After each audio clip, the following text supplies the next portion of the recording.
ఎలా సిద్ధపడాలి? ఎలా సిద్ధపడాలి అంటే మనల్ని మనం ఏం చేసుకోవాలి? ఆయనకు అర్పణగా, అంటే దేవుని సన్నిధిలో కూర్చోవాలి, ప్రార్థన చేయాలి, మొరపెట్టాలి, ఉపవాస ప్రార్థన చేయాలి. ఏం ప్రార్థన చేయాలి? ఉపవాసంతో ప్రార్థన చేసినప్పుడు మన నోటి మాటలు మారతాయి.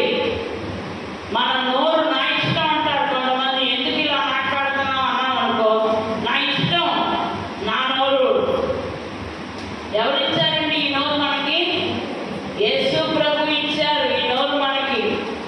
యేసు ప్రభు ఇచ్చారు. యేసు ప్రభు కొరకే మనము ప్రార్థన చేయవలసిన వారమై ఉన్నాం, మొరపెట్టవలసిన వారమై ఉన్నాం, ఇతరులను ప్రేమించే వారమై ఉన్నాం.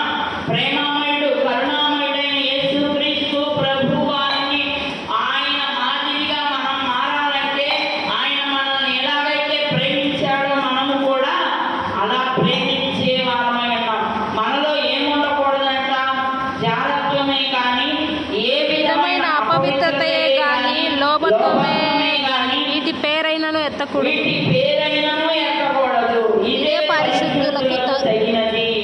వాటి పేరు కూడా మనం ఎత్తకూడదు అంటండి. చూడండి, కొంతమంది సినిమాలకి వెళ్ళి ఏం చేస్తారు?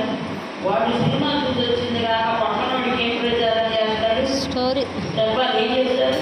స్టోరీ మరి అమ్మ ఎంత బాగుందో